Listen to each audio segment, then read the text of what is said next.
এই যাওয়ার সময় চোখের মধ্যে কিছু তামাকের গাছ দেখতে পাই, তাই তোমাদেরকে দেখাচ্ছি। এই যে দেখো গাইস, এগুলো হচ্ছে সবগুলো তামাকের গাছ এবং এগুলোকে জাতি তামাক বলে। এবং এর সাথে দুইটা কুইক রিলিজ ছিল, আর এটা হচ্ছে মেন হাব যেটাতে 5টা বেয়ারিং রয়েছে। আজকে প্রায় 10,000 টাকার সাইকেল মডিফাই দেখতে পাবে তোমরা। তো এখানে তোমরা দেখতে পারছো প্রায় 10,000 টাকার মতো সাইকেল পার্টস রয়েছে, এগুলো লাগাবো। বাইক চালানো শিখে গেছি, তাই সবকিছু নিয়ে এখন আমি যাচ্ছি মেকানিক্যাল দোকানে। আমি সব পারি, কিন্তু এই স্পোক গুলো কিভাবে বুনতে হয় এটাই পারি না, না হলে আমি বাড়িতে সবকিছু করতাম। যেহেতু স্ট্যান্ড করবো, স্ট্যান্ড করার সময় কুইক রিলিজ এক সাইড হয়ে যায়, তাই আমি এখানে এক্সেল করে নিচ্ছি। সবকিছু লাগানো শেষ, এখন আমি নতুন রিমের মধ্যে এই সাইকেলের স্টিকার গুলো লাগাতে চলেছি।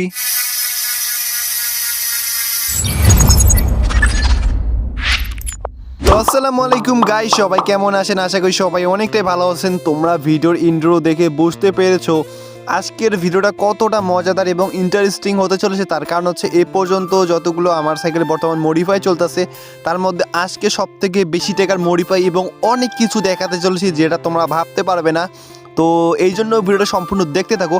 আর দেখো গাইস, আমার সাইকেলের পিছনে চাকা নেই, তার কারণ হচ্ছে আমি বিক্রি করে দিয়েছি। তোমরা বলেছো ভাই তাহলে টায়ার টিউবটা কই? এই যে দেখো গাইস, এটা হচ্ছে টায়ার এবং টিউবটা বাদে স্পোক যত কিছু ছিল এক্সেল সহ হাফ সব কিছু বিক্রি করে দিয়েছি। কয় টাকা বিক্রি করে দিয়েছি সেটা তোমাদেরকে বলতে পারলাম না, কিন্তু আমার একটা পরিচিত একজনকে বিক্রি করেছি। এই বাড়ি থেকে এখন আমি যাচ্ছি একটা জায়গায়। তো কোন জায়গায় যাচ্ছি একটু পর তোমাদেরকে বলতেছি। সেটা হচ্ছে আমি সাইকেল স্পেস ফেসবুক পেজ থেকে অনেক কিছু অর্ডার করেছি, রিম, স্পোক, নতুন হেডসেট এবং কি আরও অনেক কিছু অর্ডার করেছি, যেটা তোমরা একটু পর দেখতে পারবে। তোমরা যদি কিছু লাগে বা কম টাকার মধ্যে সাইকেলের পার্টস বিশ্বাস তো সব খুঁজে পাচ্ছ না অর্ডার করবে, তাহলে তোমার সাইকেল স্পেস থেকে কিনতে পারো। আমি কিন্তু অনেক দিন থেকে কিনি, হেলমেটটা ওখান থেকে কিনেছিলাম। তো সব কিছু পাবে ডিসক্রিপশন বক্স এবং পিন কমেন্টে নাম্বার দিয়ে দিলাম, এবং ভিডিওতে তোমরা দেখতে পাচ্ছ, তাদের সাথে যোগাযোগ করতে পারো। মূলত হেঁটে হেঁটে আমি একটা জায়গার মধ্যে যাচ্ছি, ওইখানে কুরিয়ার লোক আসবে, এই জন্য আমি ওইখানে যাচ্ছি। যাওয়ার সময় আমার চোখের মধ্যে কিছু তামাকের পাতা চোখে পড়ে। তো এইগুলো হচ্ছে তামাকের গাছ গাইস। আমাদের এখানে সব সময় তোমরা এই সময় শীতের সময় শুধু তামাক আর তামাক চাষ দেখতে পারবে। এই যে এগুলো হচ্ছে তামাক, যত দূর চোখ দেয় শুধু তামাক আর তামাক। এগুলোকে জাতি তামাক বলে আমাদের এইদিকে।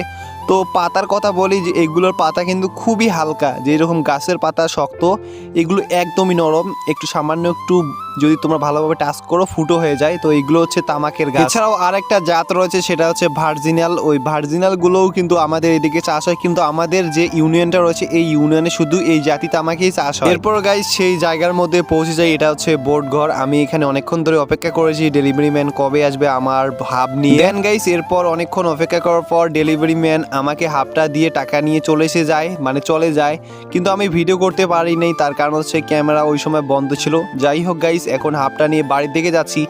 আর আরও একটা পার্সেল রয়েছে, সেটা হচ্ছে সাইকেল স্পেসে। তো এটা কিন্তু আলাদা একটা শপ থেকে অর্ডার করেছিলাম বাংলাদেশে। আমি যে হাবটা নিয়েছি এটা হচ্ছে রুজিক্স ব্র্যান্ডের প্রো।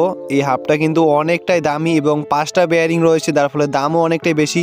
তো এখন আমি হাবটা নিয়ে বাড়ির দিকে যাচ্ছি। বাড়ির দিকে আসার পর এখন তাড়াতাড়ি করে বেশি লেট না করে আমি খুলতাছি এর ভেতরে কি রয়েছে। প্যাকেজিং তো মাশাআল্লাহ অনেকটা ভালো ছিল, বড় একটা প্যাকেট। এই যে দেখতে পারছো গাইস, এই দুইটা হাব রেনবো কালার অর্ডার করেছি, যার ফলে আমার প্রায় 1000 টাকায় বেশি লেগেছে রেনবো কালারের জন্য। এটা কিন্তু কোনো কম দামি হাব না, আর এটার সাউন্ড কিন্তু অনেকটাই বেশি, হসান প্রো থেকে অনেকটাই বেশি, যার ফলে আমি এই হাবটা নিয়েছি। দামও মোটামুটি ভালোই নিয়েছে আমার কাছে। বক্সটা খোলার পরে প্রথমে সামনে হাবটা ছিল, এরপর তোমরা দেখতে পাচ্ছ দুইটা কালো কালো, এগুলো মূলত এক্সেল লাগানোর জন্য। আর এরপর হচ্ছে কুইক রিলেস, যে কোনো হাবের সাথে তোমরা এগুলো দেখতে পারো। এরপর হচ্ছে এই সেই হাব যেটার ভিতরে 5টা বেয়ারিং রয়েছে, আর এটার সাউন্ডও অনেকটাই বেশি ছিল। এরপর গাইস সাইকেল স্পেস থেকে যে পার্টসগুলো অর্ডার করেছিলাম সেইগুলো কিন্তু আমি রাত্রের বেলায় রিসিভ করে নিই। মানে ডেলিভারি ম্যান এতটাই যে অলসতা ছিল বলার বাইরে। এটা পেতে আমাকে প্রায় 4 দিন সময় লেগেছিল, যদিও 2 দিন লাগে। এরপর প্রোডাক্টটি বাড়ি এনে আমি খোলা শুরু করে দিই। আমি রিম যে অর্ডার করেছিলাম সেই রিমটা মনে একদম ঠিকঠাকভাবে পেয়েছি, তাই তোমরা যদি এগুলো অর্ডার করতেছো তাহলে সাইকেল স্পেস থেকে পেয়ে যাবে। আর এই রিমটা তোমরা তো অবশ্যই যারা স্ট্যান্ড করো বুঝতে পেরেছো, এটা হচ্ছে ম্যাভিকের রিম। মোটামুটি অনেকটাই ভালো, কম টাকার মধ্যে 1000 টাকার মধ্যে ভালো একটি রিম। এরপর এক্সেল রয়েছে এবং অনেক কিছু রয়েছে। তো এইগুলো তোমাদের সব কিছু একসাথে দেখাচ্ছি। তো পরের দিন সকাল হয়ে গেছে, এখন তোমাদেরকে দেখাচ্ছি কত কি অর্ডার করেছি। এখানে দেখতে পাচ্ছ প্রায় 10,000 টাকার মতো বেশি রয়েছে। তো আমি একটা একটা করে সব কিছু তোমাদেরকে দেখাচ্ছি। হ্যাঁ, তো প্রথমে যেটা তোমাদেরকে দেখাবো, হ্যাঁ রিমটা দিয়ে শুরু করি। তো এই যে এটা হচ্ছে ম্যাভিকের রিম 26 ইঞ্চি মানে 26 ইঞ্চি, আর এটা হচ্ছে 32 হোল মানে 32টা স্প্রোক ধরবে। আমি যে হাফটা অর্ডার করেছি ওটা হচ্ছে 32টা স্প্রোক ধরে, এটাতেও 32টা, যার ফলে এটা অর্ডার করেছি। এটা তোমরা 1000 টাকা, জানি না আমার কাছে কত রেখেছি, 1000 টাকার মতো মনে হয় নাকি 1100, মনে নাই আমার। তো এরপর দেখতে পাচ্ছ নিপিল এবং স্প্রোক এখানে আমি 40টা অর্ডার করেছি। একটা স্প্রোক মনে হয় 5 টাকা করে পিস নিয়েছে আমার কাছে, তো ভালো কোয়ালিটির স্প্রোক দিয়েছে। এরপর গাইস একটা হেডসেট, এটা হচ্ছে বোর্ডসের হেডসেট উইসকো 4X এর জন্য। তো আমার সাইকেলে যে হেডসেটটা ছিল এটা নষ্ট হয়ে গেছে, সাইকেল খোলার পর থেকে কম দামি হেডসেট ছিল। এরপর গাইস একটা এক্সেল ভালো কোয়ালিটি, মানে এটা হাবে লাগানোর জন্য, বড় হাবে, তো যার ফলে হাবটাকে কাটা ছুড়া কিছু করতে হবে না। এরপর গাইস একটা ফ্রি হুইল ওপেনার বা ক্যাসেট ওপেনার যেটাই বলো না কেন, এটা জানি না ক টাকা নিয়েছে, এটা নিয়েছি। এরপর গাইস সামনের একটা অ্যাডাপ্টার দেখতে পাচ্ছ ডিক্সের মানে অয়েল ব্রেকের। এইদিকে কিছু প্লাস ডাল এবং রেঞ্জ দেখতে পাচ্ছ, এগুলো আমি লালমুয়ার থেকে অর্ডার করেছি। যে এগুলো তোমার যে কোনো দোকানে পেয়ে যাবে, মোটামুটি এখানে 500 টাকার মতো লেগেছিলো এগুলো নিতে। তো যে এখন থেকে আমি ঘরে বসে সব কিছু ঠিক করব, যার ফলে কিনেছি। এখন পালা সাইকেলের যে চাকাটা রয়েছে, স্প্রোক, হাব, রিম, এগুলোকে একটা সেট করতে হবে বা বানিয়ে নিতে হবে, কিন্তু আমি পারি না, তাই ইউটিউবে ভিডিও দেখে দেখে এগুলো করার চেষ্টা করতেছিলাম। প্রথমে যে স্প্রোকগুলো ছিল এগুলো হাবের একটা বাকি অংশ রেখে, মানে একটা বাদে একটা এইভাবে কিন্তু হাবের উপরে অংশটুকু গাঁটতে হবে। এরপর যে নিচের অংশটুকু রয়েছে এখানেও যে ফাঁকগুলো ছিল একটা বাদে ফাঁকা ফাঁকা রেখেছিলাম, ওইখানে আমি ঢুকে দিচ্ছি। তো এইভাবে করে উপর এবং নিচ কমপ্লিট করতে হবে, টোটাল 32টা স্প্রোক লাগাতে হবে। তো ফাইনালি দেখতে পাচ্ছ 32টা স্প্রোক লাগানো শেষ, কিন্তু এখানে আবার একটা সমস্যা শুরু হয়। সেই সমস্যাটা কি, আমি যে মানে রিমের মধ্যে যে লাগাবো, তো এটা কিভাবে লাগে আমি জানি না। অনেকবার চেষ্টা করেছি, আধা ঘন্টা সময় নষ্ট করেছি, তবু পারি নাই। তাই এখন এই যে ফুল যে সেটআপটা দেখতে পাচ্ছ, রিম এবং স্প্রোক, হাব, এগুলো নিয়ে এখন আমি যাব মেকানিকের কাছে, কারণ ওখানে গিয়ে চাকাটাকে বানিয়ে আনতে হবে আমাকে। আর তোমরা এখন দেখতে পাচ্ছ আমার কাছে রয়েছে বাইক, যেটা আমি কিনেছি, তোমরা তো জানো। তোমরা এখন বলতেছো ভাই তুমি কি বাইক চালাতে পারো? আসলে গাইস বাইক চালাতে কিছুই লাগে না, জাস্ট যারা সাইকেল চালায় বা স্ট্যান্ড করে তারা বাইক চালাতে মনে হয় 1 মিনিট সর্বোচ্চ লাগবে। তো আমি যখন নতুন নতুন বাইক চালা শিখছিলাম সর্বোচ্চ একদিন সময় লেগেছিল। আমি যেদিন নতুন বাইক কিনেছিলাম না, বিকেলেই বাইকটা চালিয়েছি, কিন্তু আমার নতুন বাইক কেনার আগে আমি অন্য একজনের বাইক 1 মিনিটে চালানো শিখে গেছিলাম, মানে 10 মিনিটের মতো প্র্যাকটিস করেছিলাম, একদিনে শিখে গেছি। তাই যারা বাইক চালানো ভয় পাও তারা কোনো ভয় পাও না, খুব সহজে শিখতে পারবে। তো দেখো গাইস, তোমাদের সাথে কথা বলতে বলতে ফাইনালি কিন্তু আমি রিম, হাব, যত কিছু রয়েছে সমস্ত কিছু নিয়ে আমি দোকানটার মধ্যে পৌঁছে গেছি। এখন যেটা করব সেটা হচ্ছে এটাকে ভালোভাবে ফিটিং করে নেব বা রিমটাকে বনে নেব। কিন্তু দোকানে এসে দেখি বাপরে বাপ, আজকেও ভিড়। এর আগের ভিডিওতে তোমরা দেখেছো প্রচুর পরিমাণ ভিড় ছিল, কিন্তু আজকেও এখানে এসে দেখি প্রচুর পরিমাণ ভিড়। এরপর আমি বললাম যে রিমটাকে ভালোভাবে বুনিয়ে যদি দেন তাহলে কত টাকা খরচ হয়ে যাবে, সেটা ফুল সেটআপ। উনি বললো 150 টাকা। লালমনিরহাটে যদি দিতাম তাহলে 250 থেকে 200 টাকা লাগতো, যে কোনো দোকান হোক 250 টাকা। লালমনিরহাটের দাম অনেকটাই বেশি। আর আমি এনাকে বলেছি স্প্রোকগুলো ফুল ভালোভাবে টাইট দিতে হবে এবং টাল যেন বিন্দু পরিমাণ না থাকে। তো এরপর উনি রাজি হয়ে যান, আমি 150 টাকাই দেবো। তো এরপর দেখতে পারছো গাইস কীভাবে স্প্রোকগুলো রিমের সাথে গাঁথা হচ্ছে, মানে সেটআপটা করা হচ্ছে। এরপর আমি ভালোভাবে দেখতেছিলাম, কারণ আমি একদমই জানি না। মানে প্রথমে যে উপরে স্প্রোকগুলো রয়েছে এখানে 3টা 4টা বাই মানে 4টা পরপর কিন্তু উপরের স্প্রোকগুলো লাগানো হচ্ছে। এরপর যে নিচের দিকে উপরের অংশ স্প্রোকগুলো থাকবে ওগুলো আবার 2টা পরপর লাগানো হচ্ছে। এরপর আমি বুঝতে পারি যে স্প্রোক কিভাবে বুনতে হয়। আমার মনে একটাই আফসোস, সাইকেলের সব কাজ শিখে গেছি, টাল কিভাবে সারতে হয়, চাকা সাইড কিভাবে ঠিক করতে হয় ওটাও শিখে গেছি, কিন্তু এটা কিভাবে লাগানো হয় এটাই পারি নাই। মাথা একদমই গরম হয়ে গেছিলো। আমি ভেবেছিলাম যে নিজে নিজে করব, কিন্তু ইউটিউবে এত ভিডিও দেখলাম কিচ্ছুই মাথায় ঢুকতেছিল না। এরপর এখানে এসে দেখি খুবই সহজ, এতটা সহজ সেটা বলার বাইরে। তো এরপর তোমরা দেখতে পাচ্ছ যে নিচের যে অংশটুকু রয়েছে এগুলো আবার একটা পরপর, মানে 2টা স্পেস থাকার পরপর লাগানো হচ্ছে, এবং একটা যে বাকির অংশ ছিল ওগুলো আবার উল্টো দিকের স্প্রোকগুলো লাগাচ্ছিল। তো এইভাবে কিন্তু উনি লাগাচ্ছ, বা অনেকের আছে অন্যভাবে লাগায়। ভিডিওতে অনেক উল্টাপাল্টা বলতেছি, এই জন্য সবাই মাফ করে দিও। স্প্রোকগুলো লাগানো শেষ হলে এখন যে স্প্রোকের উপর নিপিলগুলো রয়েছে এগুলোকে ভালোভাবে টাইট দিতেছে, মানে স্প্রোকগুলোকে টাইট দেওয়ার পর টালটাকে সারানো হবে। তো ফাইনালি 2বার স্প্রোকগুলোকে ভালোভাবে একদম টান করে টাইট দেওয়া হয়। এরপর দেখতে পারছো টাল মেশিনের মাধ্যমে চাকাটাকে ঢুকিয়ে এখন টালটাকে ঠিক করা হবে। আর গাইস এগুলো কিন্তু খুবই সহজ, তোমরা যে কেউ চাইলে পাইবে। এগুলো এতটাই সহজ সেটা বলার বাইরে। তোমরা অনেকে ভয় পাবে ভাই কি কি কি কি কি কত সময়, অনেক সময় লাগে, কিন্তু হ্যাঁ এটা সময় লাগে জাস্ট এতটুকুই, কিন্তু তোমরা চাইলে কিন্তু খুব সহজে এগুলো ঠিক করতে পারবে। আমি কিন্তু এর আগে ঠিকেছি। আর গাইস এই যে হাবটা রয়েছে, এই হাবটার সাউন্ড তোমাদেরকে এখনো শোনা হয়নি, তো চলো গাইস একটু হাবে যে সাউন্ডটা রয়েছে এটা তোমাদেরকে একটু শুনিয়ে দেয়, তাহলে তোমরা বুঝবে।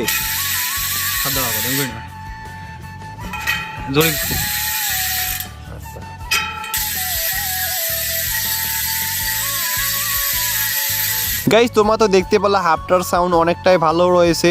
তো একটা চাকা লাগানো শেষ, মানে একটা চাকা তৈরি হয়ে গেছে। এরপর আমার সাইকেলের যে সামনের চাকাটা রয়েছে আমি এখানেও নতুন হাবটাকে লাগিয়ে নেব, তার কারণ হচ্ছে দুইটাই যদি নতুন লাগে তাহলে ভালো দেখা যাবে। আর এটা কিন্তু হসন প্রো 7-এর, এটাও ভালো রয়েছে, মানে কালারটা এখন পর্যন্ত ঠিকঠাকভাবে ওঠেনি, কিন্তু নতুনটা কালারটা একটু অন্যরকম লাল লাল টাইপের লাগতেছিল, যার ফলে এটাকে আমি লাগাবো। তো এই যে দেখতে পাচ্ছ এটা কিন্তু লাগানো শেষ। আর এখানে যে আমি অ্যাক্সেলটা নিয়েছিলাম না, এখানে অ্যাক্সেলটা একদম ঠিকঠাকভাবে খেপেছে। ওই যে হাবের সাথে দুইটা কালো অংশ ছিল, ওই দুই পাশে হাবে লাগিয়ে দেওয়ার পর অ্যাক্সেলটা ভিতরে একবারে ঢুকে গিয়েছে, যার ফলে অ্যাক্সেলটা কাটাছেঁড়া করা লাগবে না।